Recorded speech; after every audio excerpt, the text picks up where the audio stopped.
Mesdames et messieurs, bonsoir et bienvenue dans votre émission Microscope. Pendant que les incendies continuent de ravager plusieurs régions de l'Algérie, c'est tout un pays qui retient son souffle. Face à ces catastrophes, les femmes et les hommes de la protection civile, les bénévoles et les habitants des zones sinistrées se mobilisent et se dressent comme un seul homme avec un courage qui force le respect. Pourtant, dans une partie de la couverture médiatique nationale, l'accent semble être davantage mis sur les louanges adressées aux autorités que sur les interrogations que soulève cette nouvelle série de feux ou cette nouvelle catastrophe naturelle. Et pendant ce temps, une grâce présidentielle a été annoncée et décidée par le président Abdelmajid Tebboune en faveur d'environ 5000 détenus, principalement ceux ayant obtenu un diplôme ou réussi des examens comme le bac ou le BEM pendant ou au cours de leur détention. Si cette mesure s'inscrit dans une logique de réinsertion, elle laisse par contre un goût d'inachevé à ceux qui espéraient qu'elle puisse s'étendre aux détenus d'opinion. Ce sont ces deux points que nous allons aborder durant cette émission avec nos invités. À tout de suite.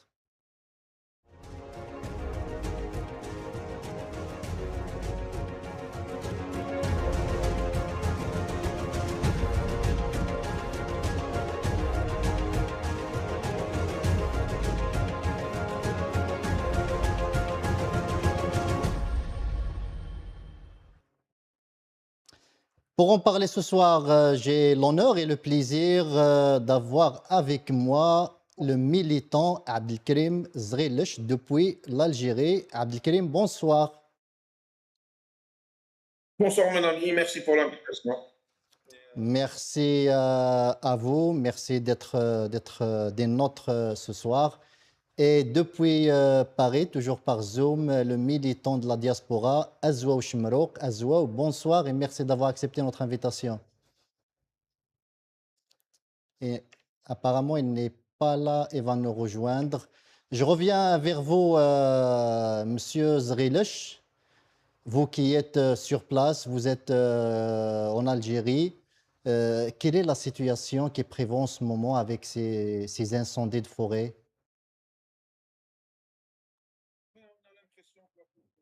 On a l'impression que la population est livrée à elle-même.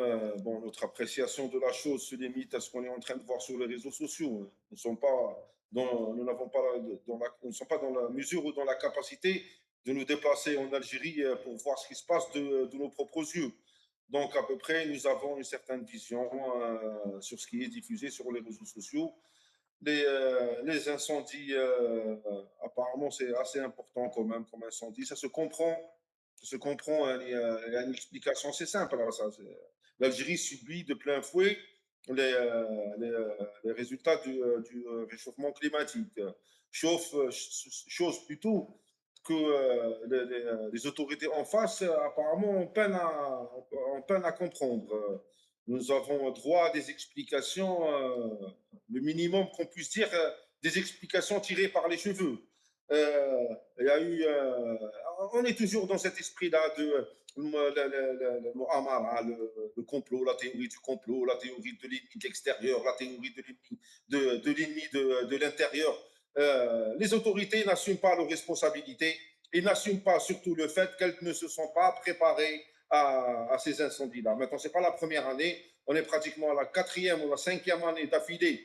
On nous a, et chaque année, c'est de plus en plus grand et c'est de plus en plus grave et de plus en plus d'hectares de forêt que nous n'avons pas déjà. L'Algérie n'est pas un grand pays où il y a d'énormes forêts. Nous allons basculer pratiquement dans un pays saharien d'ici quelques années. Et voilà, grosso modo, c'est ça l'état d'esprit. Donc, Monsieur Zrilech, vous pensez que les autorités algériennes n'ont pas appris la leçon de 2021? Ils n'ont pas pris la leçon ni de 2021, ni de 2022, ni de 2023, ni de 2024, ni de 2025. Ils n'ont appris aucune leçon. Ils attendent toujours, on est toujours dans la réaction. Ils attendent toujours que la catastrophe arrive pour réagir à la catastrophe. On n'est pas dans l'anticipation. Le régime algérien, que ce soit dans les incendies ou autre chose, n'a jamais été dans l'anticipation et dans la préparation des. Gouverner, c'est prévoir. Ils n'ont pas cet état d'esprit de prévoir pour vous dire qu'on est en train de gouverner. Et, ils n'anticipent pas. Et une fois que le problème, que ce soit, je dis, je le redis, que ce soit les incendies ou autre chose, ils se mettent à courir à gauche et à droite dans tous les sens. Nous avons un parfait exemple avec le malheureux accident, entre parenthèses, mais ça reste un accident quand même. Hein. Le malheureux accident de l'incendie où il y a eu le décès des enfants de l'orphelinat. C'est après le décès qu'on entend les hautes autorités parler d'importer le matériel médical pour aider ces enfants-là ou pour les soigner. Est-ce que c'est après l'incendie qu'on parle de faire parvenir un matériel médical? On n'est pas censé préparer ce matériel médical. On va avoir des incendies, ça c'est certain. Et quand on dit incendie, on dit brûler, ça c'est certain. Donc il vaut mieux avoir le matériel à l'avance. Pour une fois, on en avoir besoin, il est déjà là. Nous, on est en train de voir carrément, sans aucune gêne, sans aucune gêne. Une fois que les gens sont brûlés, on parle de ramener le matériel médical pour soigner les brûlés. C'est le même état d'esprit et la même situation de toute autre chose. Merci Abdelkarim Zrilesh. Restez avec nous. On vient d'être rejoint par Azwa Chemrouk. Azwa, bonsoir. Bonsoir, bonsoir Adel, bonsoir aux téléspectateurs qui nous regardent actuellement, bonsoir à toute l'équipe technique qui est derrière vous, bonsoir à notre ami Abdelkarim, c'est un plaisir de partager l'émission avec lui et merci pour l'invitation et désolé pour le retard. Il n'y a pas de souci. Merci Azwa. Azwa, Abdelkarim, il pense que la population algérienne est aujourd'hui livrée à elle-même lorsque l'on voit les images et les vidéos qui nous parviennent d'Algérie, où des citoyens demandent de l'aide et les moyens de la protection civile n'étaient pas suffisants pour faire face justement à ces feux de forêt. Est-ce que vous partagez cette analyse de Abdelkarim Zrilesh? Oui, oui, absolument, absolument. Malheureusement, c'est le constat amer qu'on peut justement dresser aujourd'hui, c'est celui de d'une population qui est livrée à elle-même. Et d'ailleurs, c'est pas que sur ce cas-là. Bon, c'est vrai que c'est terrible quand on est face au feu. C'est quand même dramatique. C'est pas comme les autres, on va dire, les autres phénomènes ou les autres problèmes, on va dire, d'ordre social ou d'ordre politique ou d'ordre économique. Ça, c'est vraiment, ça relève c'est une question de vie ou de mort. C'est vraiment terrible quand on en arrive là. Mais c'est un constat amer où la population est livrée à elle-même. Et là, c'est là où on voit justement, si vous voulez, le rôle d'un État qui est protecteur. Normalement, dans la constitution algérienne, dans toutes les constitutions des pays qui se respectent, c'est-à-dire l'État, si vous voulez, c'est-à-dire prend cette où le peuple délègue sa sécurité et sa protection à l'État, mais en contrepartie, l'État doit le protéger, y compris contre les phénomènes naturels. Bien sûr qu'on ne peut pas protéger, le risque zéro n'existe pas, peu importe le pays où on est, mais la prévention, elle est du rôle de l'État, chose qui fait défaut pour ce pouvoir. Bon, ça ne m'étonne pas de la part de ce pouvoir que le peuple algérien soit livré à lui-même. C'est parce que ce qui intéresse Tebboune, si je personnifie un peu le pouvoir, ce qui l'intéresse, c'est de rester au pouvoir. C'est-à-dire que chaque jour que Dieu fait, les tenants du pouvoir ne pensent qu'à comment rester au pouvoir. C'est-à-dire ils ne pensent pas comment améliorer le quotidien des Algériens, comment prévoir justement ce genre de problème, ce genre de catastrophes notamment naturelles. En plus, ces catastrophes, elles sont devenues tellement récurrentes, surtout avec le changement climatique et avec le positionnement géographique algérien, qui est le pourtour méditerranéen, qui est connu justement par des sécheresses très, très rudes pendant l'été, avec des vents très importants. Tout ça accélère un peu. On rappelle que ce n'est pas une fatalité pour l'Algérie et que c'est tout le pourtour méditerranéen qui est touché par les incendies. Mais le problème, c'est que la manière de faire face qui pose aujourd'hui problème. Je vous laisse continuer. Oui, absolument, absolument. C'est qu'on ne va pas se mentir. En plus, on doit être objectif. C'est que c'est tout le pourtour méditerranéen qui en souffrent, vu le climat un peu spécifique de cette région. D'ailleurs, on a vu l'Espagne, la France, enfin tous les pays. Mais la différence entre ces pays-là, notamment la différence entre la rive nord et la rive sud, c'est plutôt les moyens et les moyens humains, les moyens financiers, matériels qu'on en met, et surtout la prévention, parce que Ouais, parfois il s'agit pas de mettre du paquet comme on dit. Il s'agit juste de prévoir, c'est-à-dire que de prévoir certaines actions, notamment. D'ailleurs, j'ai essayé de voir pour préparer un peu cette émission. J'ai demandé un peu à l'intelligence artificielle de me faire un peu quelques tableaux pour voir la différence entre le pourtour méditerranéen, enfin, c'est-à-dire la particularité algérienne par rapport aux autres pays qui ont été touchés, notamment en 2026. Et il m'a sorti que le bilan humain, l'Algérie est le plus important en termes de ouais, pourcentage par ouais, rapport ouais, à la superficie. tout à fait.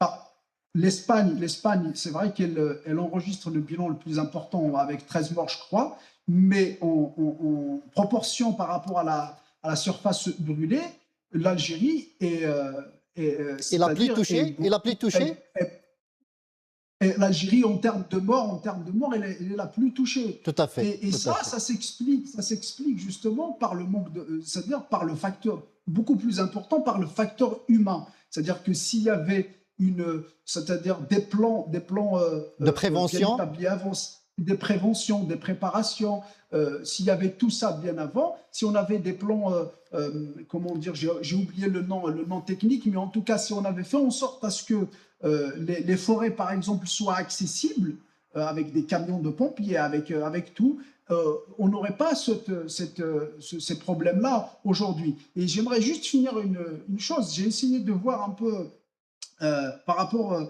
pour étayer un peu, si vous voulez, mon développement, j'ai essayé de voir l'évolution du budget de la présidence de la République avec l'arrivée de Tebboune. Et aujourd'hui, en 2026, on est arrivé à peu près à presque 830 millions d'euros, ce qui correspond presque à 1 milliard d'euros, alors que le PIB algérien, il est à peu près un peu plus de 200 milliards d'euros. Si on le compare à la France, qui a un PIB de plus de 3 milliards d'euros, le budget de l'Élysée représente 122 millions d'euros, je crois, de mémoire. Pour vous dire la différence entre le budget alloué à la présidence et le budget à la présidence algérienne et le budget alloué à la présidence française, même avec l'écart énorme des deux économies. Et j'ai essayé de faire avec cette évolution, parce qu'en 2019, je crois, c'était dans l'ordre des 150 millions d'euros la présidence de la République algérienne. Et en 2026, donc je vous ai dit, c'est 830 millions. Et j'ai essayé de voir à peu près combien de Canadair qu'on pourrait acheter avec cette évolution de budget alloué à la présidence. J'en ai trouvé 15 en 2026. Justement, si ils étaient prévoyants, s'ils étaient des visionnaires, c'est ceux qui nous dirigent en 2019. Ils auraient pu penser, au lieu d'allouer le budget à la présidence pour un peu financer le train de vie princier de Tebboune, ils auraient pu les allouer pour commander des Canadair. Notamment que les Canadair, il faut 5 à 6 ans pour l'avoir. tout Donc à fait. 2019, on aurait pu les avoir aujourd'hui. Oui, en fait, Donc, il y a un problème de temps. Il faut attendre pour les acquérir. On peut citer l'exemple de la France qui a commandé 4 Canadair, 2 sont financés par l'Union européenne et 2 sont financés par l'État français. Donc ils ont déjà reçu ceux financés par l'Union européenne, pas encore reçu ceux commandés par les propres budgets de l'État français. Mais je pense, en fait, ils ne les ont pas encore reçus, pardon, ça sera en 2028. En 2028. 28, absolument. Et c'était déjà commandé il y a 3 ans. Absolument, absolument. Donc il faut prévoir tout ça. Exactement. Donc, si Tebboune avait pensé au peuple algérien il y a 5 ou 6 ans en arrière, au lieu d'allouer ses budgets, parce qu'en fait, on a vu une évolution vraiment fulgurante hein, des budgets alloués à la présidence depuis 2019. Donc on arrive presque à 1 milliard de dollars aujourd'hui. Donc si Tebboune avait pensé au bien-être des Algériens en 2019, 2020, 2021, bon, 2019, il n'était pas là, 2020, 2021, 2022 et tout ça, il aurait acheté ou commandé des Canadair qui pourraient être fonctionnels aujourd'hui, au service aujourd'hui, ou peut-être en 2027, vous voyez. Donc, en Tout gros, à ce qui fait, tout intéresse à ce fait. pouvoir, notamment Tebboune, c'est son bien-être. Ils sont en train de vivre princier, en train de dépenser 1 milliard de dollars, je ne sais où, et les Algériens sont en train d'être brûlés comme du barbecue, malheureusement. Excusez-moi l'expression, mais c'est ça le drame que vit aujourd'hui l'Algérie. Merci Azouaou. On va regarder ensemble cette vidéo pour voir l'ampleur des feux cette année.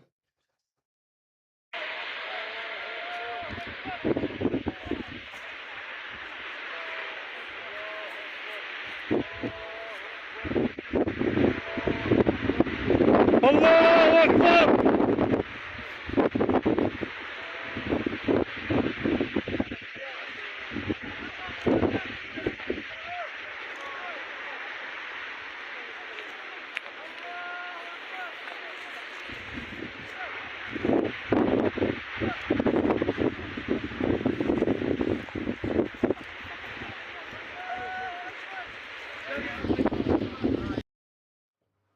Abdelkrim Zrilch, vous avez regardé avec nous cette vidéo. Vous avez vu à peu près l'ampleur des flammes et de toute. C'est carrément apocalyptique. Est-ce que vous pensez que la protection civile algérienne et ceux qui sont engagés aujourd'hui dans la lutte contre ces feux sont suffisants en fait, leurs moyens sont suffisants pour faire face? Ben, j'imagine qu'avant de répondre à cette question, il faut quand même garder à l'esprit, même quand on parle de l'Espagne, de la France ou d'autres pays, il faut garder à l'esprit quand même que l'Algérie est un pays grand, c'est un très grand pays. La superficie à couvrir, elle est énorme par rapport à d'autres nations. Donc, il faut quand même avoir la présence d'esprit de ne pas oublier ce détail-là, qui est un détail qui n'est pas un petit détail. C'est un détail à prendre, c'est une variable, c'est une variable importante à injecter dans l'équation. Il faut garder cette variable-là dans l'équation, que le pays, que l'Algérie reste quand même un grand pays. Maintenant, est-ce que et il fait 5 fois la France. voilà, c'est un minimum. Déjà, voilà, c'est-à-dire s'il faut un pompier avec un camion pour une superficie X en France, pour la même superficie, il faut 50 pompiers avec 5 camions. Tout à fait. Il faut garder quand même cette proportion. J'imagine qu'il faut la garder, cette proportion, il faut la garder à l'esprit. Mais cela ne veut pas dire l'utiliser comme prétexte. Même cette proportion-là, même en la gardant à l'esprit, cela ne veut pas dire que nous allons utiliser cette proportion comme prétexte. Et je pense que l'image la plus dramatique et la plus explicative et la plus flagrante du manque d'équipement de la sécurité civile en Algérie, c'est la photo et l'image du pompier au haut de son échelle, devant le barodage, devant les enfants, pardon, lors de l'incendie de l'orphelinat. Le pompier était debout sur l'échelle, les enfants étaient toujours vivants derrière les barreaux et le pompier n'avait pas de quoi couper les barreaux. Et pourquoi, Alors que tout camion de pompiers est censé être équipé d'une scie électrique et de ce qu'on appelle un écarteur hydraulique. Et pourquoi mettre des barreaux dans un orphelinat aussi, Abdelkarim? En dehors en dehors de l'histoire de barreaux, est-ce qu'il y a des barreaux, il n'y a pas de barreaux. En dehors de ça, chaque camion de pompiers est censé contenir un écarteur hydraulique. C'est l'appareil qu'on utilise pour ouvrir les portes quand il y a un incendie, pour écarter les amas de tôle quand il y a un accident de voiture. C'est un appareil qui est censé être présent dans le camion de pompiers. Alors qu'on remarque aisément que cet appareil-là, qui aurait pu sauver la vie de ces enfants, n'était pas présent sur la photo où le pompier regardait les enfants vivants alors que le feu était derrière eux. Je pense que cette image-là est suffisante pour dire que les pompiers algériens ne sont pas suffisamment équipés. C'est clair, je pense. Et on a le droit d'estimer. S'ils ne sont pas équipés pour cela, bien sûr, nous n'avons à notre niveau aucun rapport pour pouvoir affirmer que la totalité des services de sécurité civile en Algérie ne sont pas bien équipés. Mais moi, je me dis qu'à travers cette simple image dramatique, on a le droit de dire que les pompiers ne sont pas du tout équipés en Algérie pour affronter des incendies de cette ampleur. Encore plus, nous avons eu aussi dans un élan de communication et pour rassurer le citoyen algérien, les médias algériens ont diffusé la photo et la vidéo d'un wali en Algérie qui était en train d'éteindre le feu avec un seau.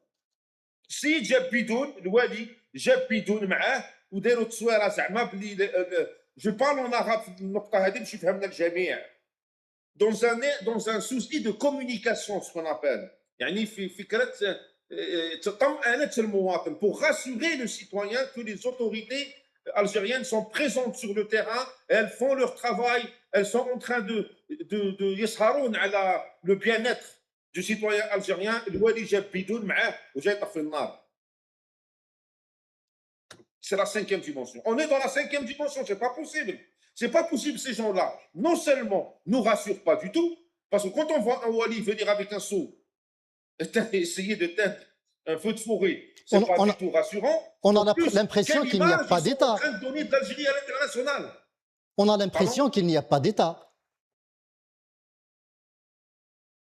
On a l'impression que l'État ne sait pas ce qu'elle fait, que l'État bricole, que l'État...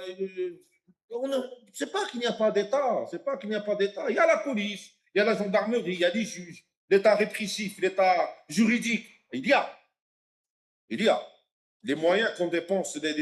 Le deuxième budget en Algérie, c'est le budget du ministère de l'Intérieur. Maintenant, la police. Le deuxième budget en Algérie, c'est le budget de la police. C'est clair. Le premier budget, c'est le budget de l'armée, et le deuxième, c'est le budget de la police. Donc, le premier budget en Algérie, c'est l'armée et la gendarmerie. Le deuxième budget, c'est la police. Voilà, là, il y a de l'argent. Là, on dépense sans compter, c'est la foire où, j'allais dire autour.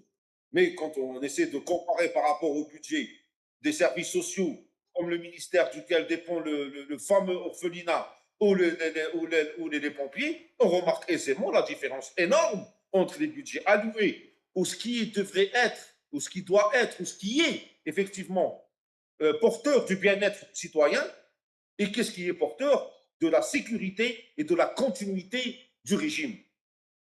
Très bien. Mais Abdelkrim Zghilish, pourquoi l'Algérie, dans cette situation, ne demande pas l'aide d'autres États pour éteindre les feux? Vous savez, cette question elle est importante.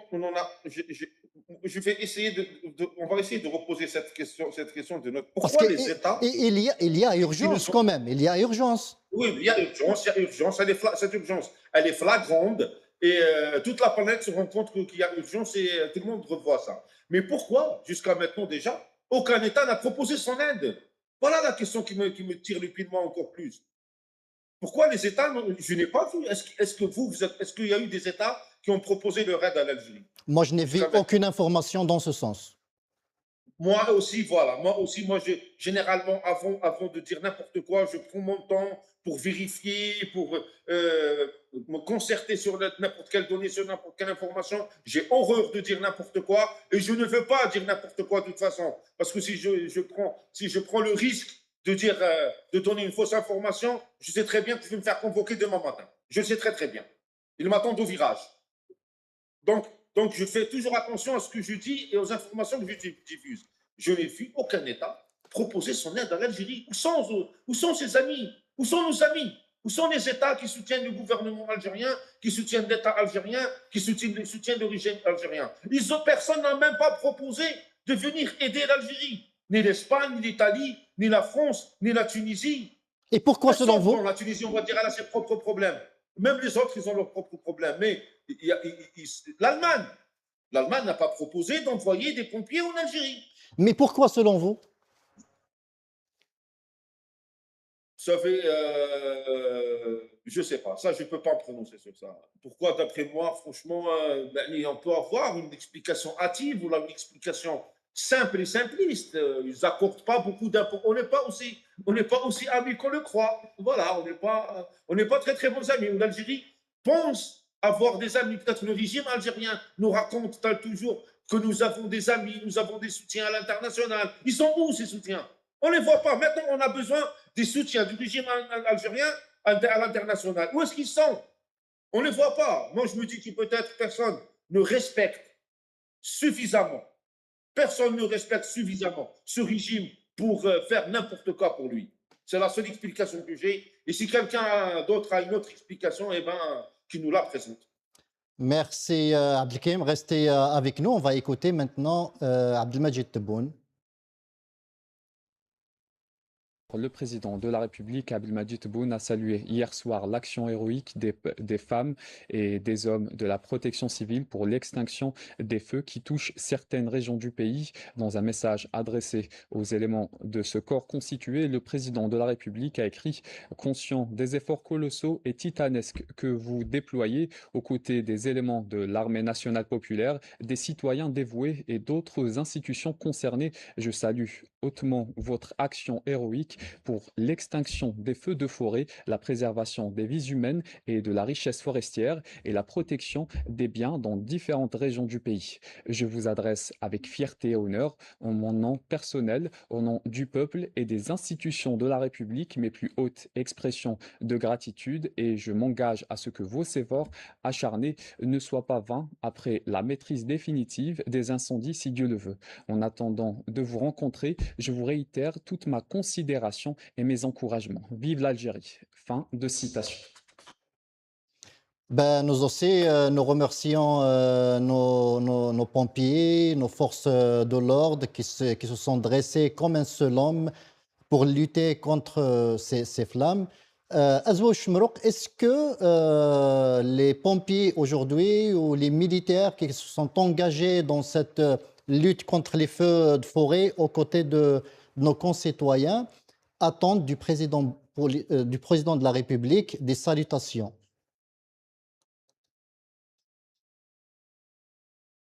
Oui, bien évidemment, ils n'attendent pas des salutations, ils attendent des moyens, ils attendent justement une Tout à fait. reconnaissance par les moyens, et ils attendent justement à ce que le pouvoir ou l'État globalement fasse son travail pour que les pompiers ne soient pas amenés à justement intervenir, ou s'ils sont amenés à intervenir avec beaucoup plus de moyens et beaucoup plus de facilité et de rapidité pour maîtriser les feux. Et donc si on avait par exemple euh, un plan, je pense qu'on appelle un plan forestier ou un truc comme ça, qui justement prévoit l'intervention des pompiers dans des forêts pour pouvoir justement intervenir rapidement et éteindre les feux dès leur départ. Donc ça aurait été beaucoup mieux pour les pompiers que des salutations, il y a comme on dit, vide et creuse. Donc Tebboune aujourd'hui, il est dans le populisme. En réalité, bon, j'en suis sûr que dans quelques mois, on va trouver les pompiers, c'est-à-dire revivre les mêmes problèmes sociaux. Peut-être que s'ils vont sortir pour faire une marche, ils vont être matraqués par la police. Donc en gros, on voit toujours ce corps, c'est-à-dire que certains corps d'État qui interviennent, qui sont là, que ce soit des vrais soldats. D'ailleurs, on a vu ce qu'a fait le pouvoir avec les rappelés de la décennie noire. Donc, en gros, le sort qui leur a été réservé, ça nous donne une image de ce que réserve ce pouvoir ingrat, ce pouvoir illégitime, à tout corps qui, aujourd'hui, en l'occurrence, c'est le corps des pompiers qu'on appelle les soldats du feu. Et je pense que demain, certainement, ils vont avoir des problèmes. Il y en a beaucoup qui souffrent de problèmes sociaux, économiques et financiers. Il y en a tellement. Mais comme je disais tout à l'heure, c'est que le budget qui est alloué à la présidence pour financer le bien-être de Tebboune, au lieu qu'il soit alloué justement à ce genre au bien-être des pompiers, aux moyens des pompiers. Donc, en gros, ce qui est en train de dire Tebboune, c'est du populisme et c'est une fuite en avant. Alors, j'aimerais juste rebondir sur quelque chose, si vous permettez, Adel, en termes de superficie, là où je ne suis pas d'accord avec notre ami Abdelkrim, c'est que, oui, certes, que l'Algérie, en termes de superficie, on va dire brute, certes, est la plus importante dans le pourtour méditerranéen. Mais quand on prend, c'est-à-dire la superficie forestière, l'Algérie se retrouve beaucoup plus en arrière par rapport aux pays, notamment européens. Donc, en gros, si on avait un État stratège, un pouvoir stratège, il aurait pu prendre en considération toutes ces composantes-là. Donc, on ne peut pas mettre les mêmes moyens au nord, où il y a justement une densité forestière importante, qu'au sud. On ne va pas être quand même je dirais pas le nom, mais le qualificatif, mais pour mettre les mêmes moyens au nom d'une parité, au nom d'une égalité, les mêmes moyens en termes de pompiers, que ce soit matériels ou humains, au nord, où il y a, je ne sais pas moi, au parc de l'Qala, que à Ouargla, ce n'est pas pareil. Ouargla, c'est du désert. Voilà. Donc, en gros, en termes de superficie, il y a matière à voir. Donc, c'est pas une excuse de superficie brute, si on parle comme ça, pour le pouvoir algérien. Donc, en gros, ça révèle une chose, c'est que le manque de prévention de ce pouvoir-là. Après, il a parlé aussi d'une photo qui est très pertinente. Effectivement, il a raison quand il a soulevé la photo des petits-enfants qui étaient coincés dans les barreaux. Et moi, j'irais beaucoup plus loin par rapport à son analyse. Effectivement, les pompiers, ils n'ont pas malheureusement les moyens pour pouvoir sauver ces petits-enfants, ces petits-enfants.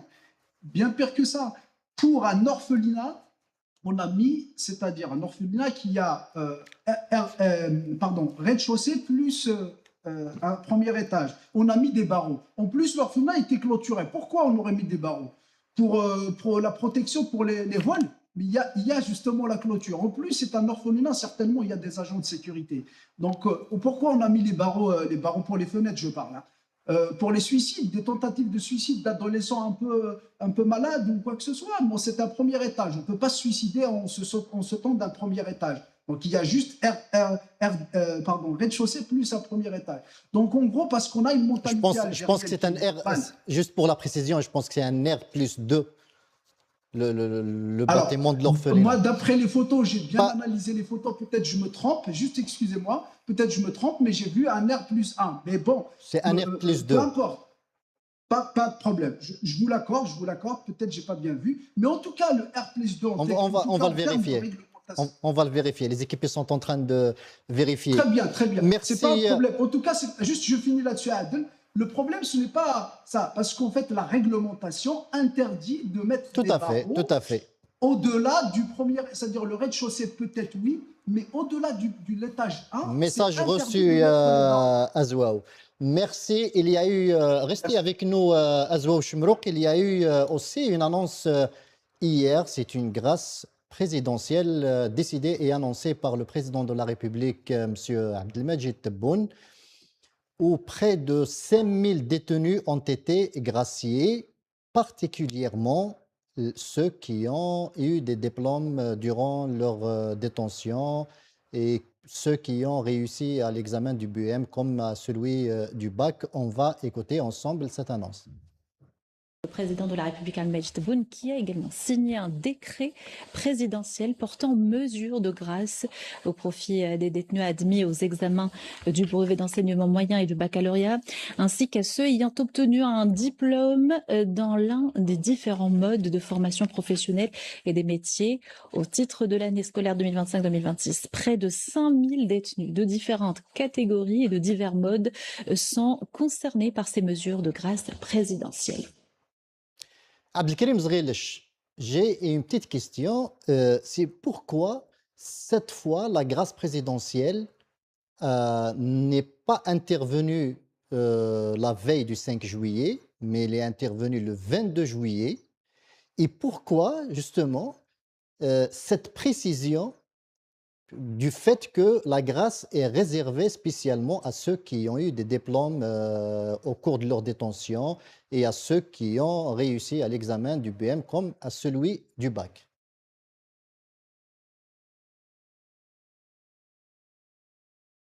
On peut avoir une lecture positive, comme on peut avoir une lecture négative. Pour n'importe quelle question, ça dépend de quel positionnement on parle. Donc, si je me fais l'avocat du diable, et si j'étais Ministre. je dirais, un défenseur du régime algérien, je répondrai que c'est une façon d'encourager les détenus à s'impliquer dans une vie d'études, de profiter de leur détention pour essayer d'avoir leur bac, essayer d'avoir leur BM, essayer d'avoir un diplôme quelconque. Donc le fait de gracier seulement les gens qui ont des diplômes, c'est une manière très intelligente et très efficace, surtout à l'intérieur du milieu carcéral, d'encourager les détenus à reprendre leurs études, ceux qui n'ont pas fini, ceux qui n'ont pas encore passé leur bac à passer leur bac, ceux qui n'ont pas passé leur BM à passer leur BM. Donc, c'est quand même quelque chose d'assez. On peut expliquer cela comme ça et trouver un volet positif à cette grâce-là. D'un autre côté, comme je ne fais pas partie des gens qui soutiennent ce régime et qui essaient de défendre ses points de vue, je dirais parce que tout simplement, il fallait bien trouver une raison intelligente, concrète, pour expliquer que la grâce n'a pas été faite le 5 juillet comme je dirais, comme d'accoutumé. À cause d'un certain journaliste français détenu en Algérie. Donc, il fallait bien trouver quelque chose. Ils ont trouvé cette astuce-là. Très bien. Vous avez vous-même été détenu dans les prisons algériennes à plusieurs reprises pour vos opinions politiques. J'aimerais avoir votre sentiment, mais à travers vous, celui de beaucoup de détenus politiques et d'opinion. Qu'est-ce que représente cette grâce pour un détenu politique ou d'opinion? Un détenu politique ne s'attend pas à la grâce, de toute façon. Faut comprendre ça. Les grâces, c'est pour les détenus de droit commun.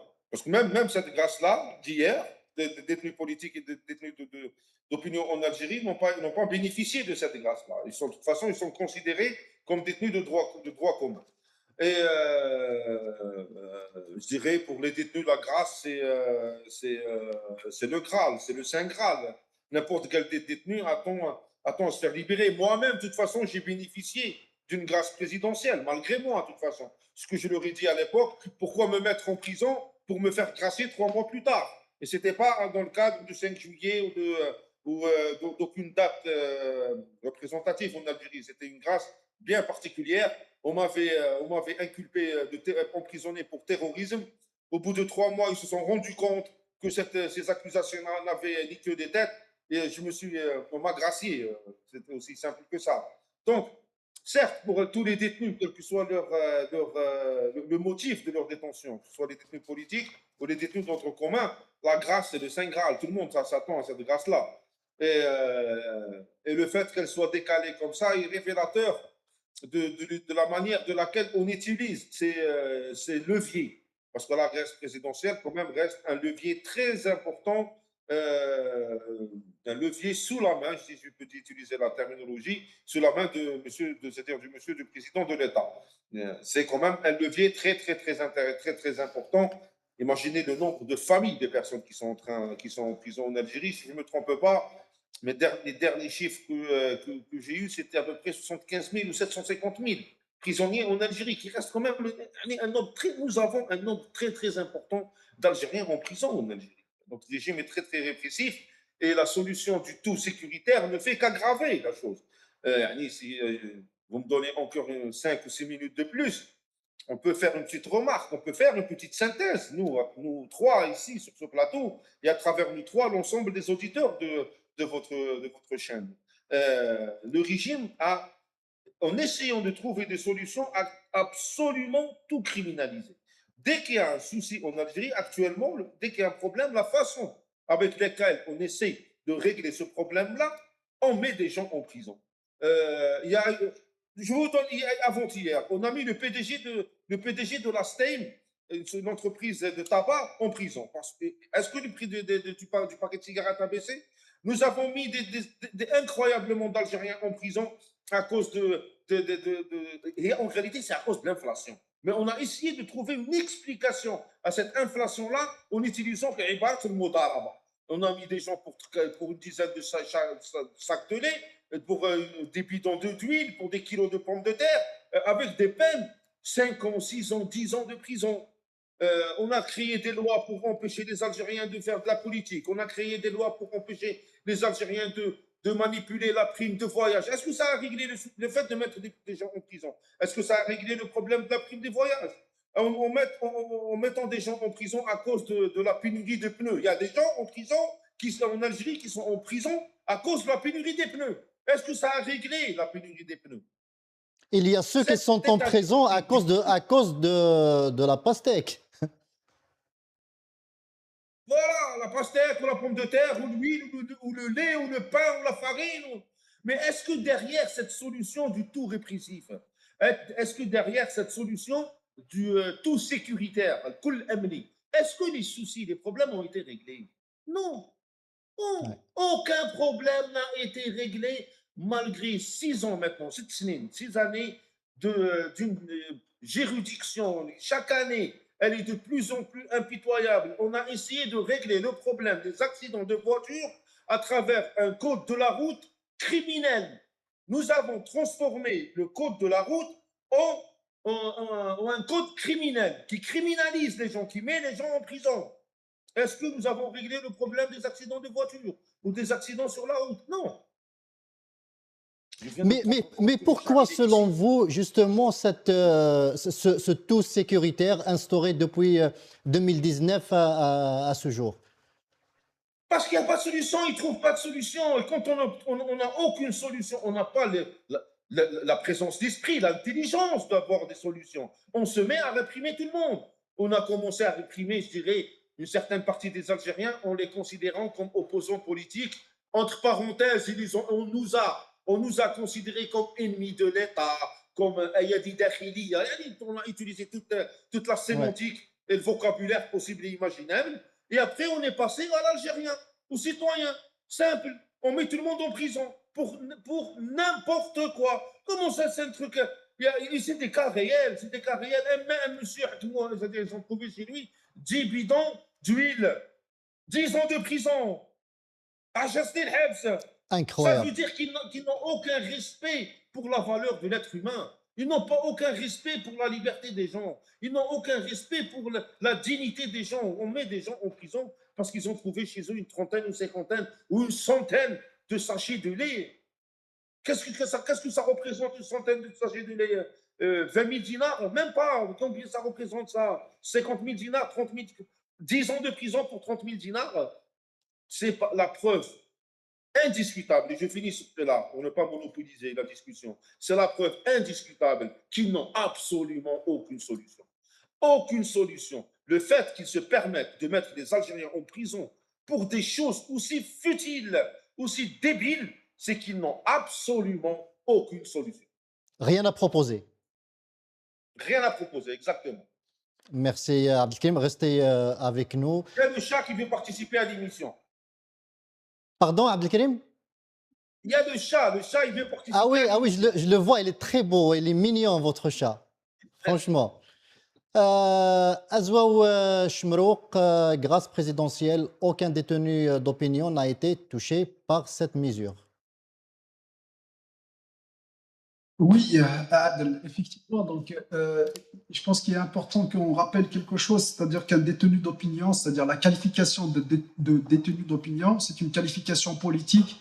En général, c'est les avocats, les défenseurs, les militants politiques qui qualifient de détenus politiques justement les détenus. Mais il n'existe pas, juridiquement, elle n'existe pas. C'est-à-dire, et en plus, aucune dictature qui se respecte pourrait justement qualifier leurs détenus de détenus politiques. Donc, en gros, on trouve toujours le moyen de les emprisonner en contournant les lois et en qualifiant entre guillemets, leurs actes d'actes de droit commun. Donc, on n'entendra jamais Tebboune parler ou le pouvoir parler de détenus politiques. Pardon. Après, je pense que pour répondre à votre question, Adel, c'est qu'il doit envoyer un message Tebboune. Vous savez, c'est que depuis 2019, le pouvoir, il est quand même ébranlé. C'est-à-dire que peu importe plus il est féroce dans ses pratiques, plus, si vous voulez, la violence dans les pratiques ou la férocité des pratiques augmente, plus elle révèle justement la panique qui est au sein du pouvoir algérien. Et ce qui est normal, c'est-à-dire plus on est paniqué, plus on réagit avec violence.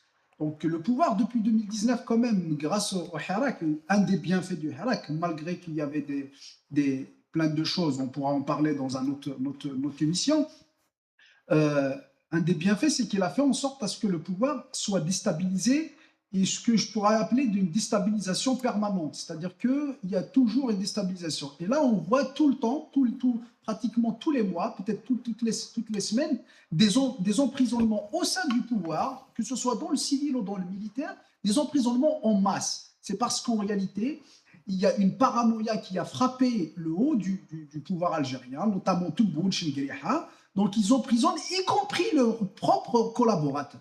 Ça veut dire que ceux qui l'ont servi il y a quelques mois, notamment si je prends l'exemple de Nasser el-Jeune par exemple, ou même de l'Arabaoui dans le civil, le dernier il est sous STN, le premier il est emprisonné d'après le pouvoir algérien.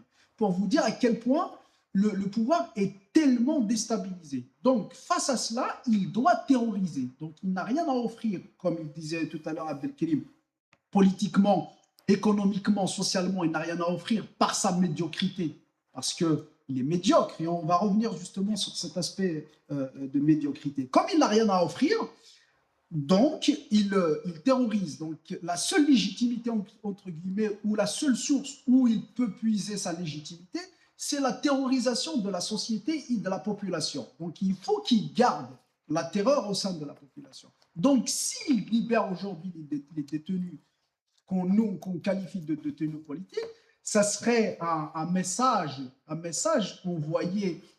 Nous, on l'aurait souhaité que ce soit le cas. Ça aurait pu être un message d'apaisement politique. Et une des finalités de la grâce présidentielle, justement, c'est l'apaisement politique, l'apaisement social, quand un président a recours à ce genre de pratique. Mais le pouvoir ne veut pas envoyer ce genre de message. Sinon, il va envoyer un message d'espoir aux autres. Ça veut dire que maintenant, on n'emprisonne plus les détenus politiques. Donc, ça ouvre une brèche, ça ouvre un espoir, notamment au sein de la population, au sein des militants.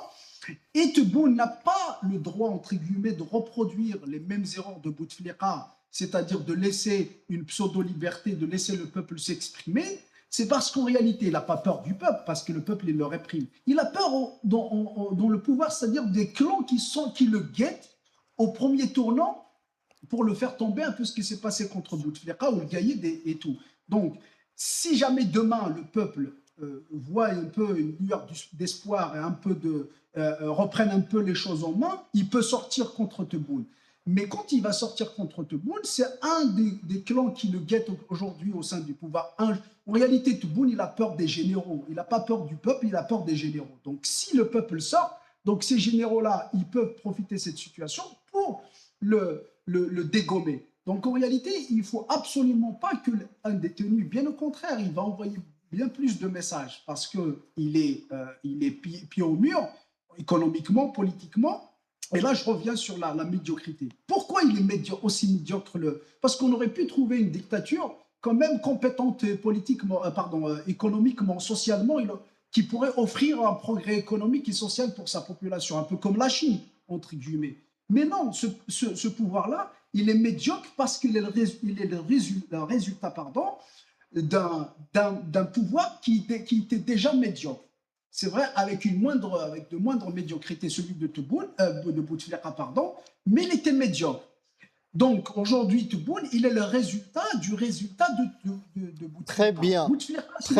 Je finis là-dessus. 30 secondes parce que nous avons débordé sur le temps de l'émission. Juste, je finis là-dessus. Bouteflika, il a ramené le Gaïd. Il l'a ramené pourquoi? Parce que le Gaïd, il était médiocre, il était maîtrisable. Et le Gaïd, il a ramené Tebboune parce qu'il est médiocre et il est maîtrisable. Et aujourd'hui, Tebboune, comme il est médiocre et incompétent, il s'entoure qu'avec les médiocres. Donc, quand on s'entoure avec les médiocres, on récolte le résultat qu'on vit aujourd'hui. Et malheureusement, leur médiocrité, c'est un prix à payer pour les Algériens. Merci Azwaou, Abdelkrim Zghilish. En fait, en milieu de ce brouillard politique, au milieu de cette guérilla entre guillemets, vous avez écrit un livre. Ce n'est pas moi qui suis allé vers la politique, c'est la politique qui est venue vers moi. Je ne l'ai pas encore lu, mais je l'ai commandé sur Amazon. Il est disponible et je le recevrai dans 2 jours ou 3 jours, je pense. Qu'est-ce qui vous a poussé, en fait? J'imagine que la réponse est dans le livre, mais j'aimerais l'entendre de votre bouche. Qu'est-ce qui vous a poussé à écrire ce livre? En réalité, ce qui m'a poussé à écrire ce livre, c'est-à-dire l'idée, elle a germé il y a pratiquement 1 année et demie. C'est assez personnel en réalité. La petite information, c'est assez personnel. Pourquoi écrire le livre? Il y a 1 année et demie, il y a eu dans ma vie, on va dire, un événement assez tragique. C'était le décès de la mère de mon fils, Rabbi Yarhamha Ousselia. Allah yarhamha. Après son décès, 3-4 jours après son décès, j'avais cette réflexion. Ouais.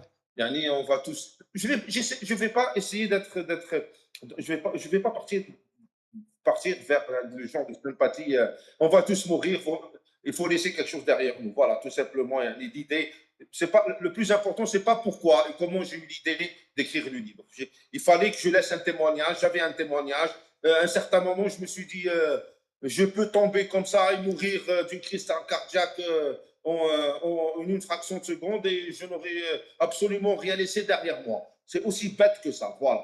C'est aussi bête que ça l'idée d'écrire le livre. Je l'ai eu à travers ce décès, ce tragique décès et cette expérience familiale que j'ai eu l'idée d'écrire ce livre pour laisser, je tenais à laisser un témoignage. Par Très, contre, je vais te laisser l'occasion de lire le livre pour ne pas te spolier, pour comprendre le titre du livre. C'est exactement ça le plus important, c'est le titre. C'est pas moi qui suis très, allé vers très la bien. politique, c'est la Promis, politique qui est vers moi. promis, et on organisera une émission justement sur ce livre, si vous le souhaitez, bien sûr. Bien sûr, bien sûr. Avec Merci, plaisir. merci Abdelkrim Zghileche, merci Azouach Shmrouk. Nous arrivons à la fin de cette émission, chers téléspectateurs, chères téléspectatrices. Merci de nous avoir suivis. Je vous donne rendez-vous demain, toujours à la même heure, à 21h. Merci.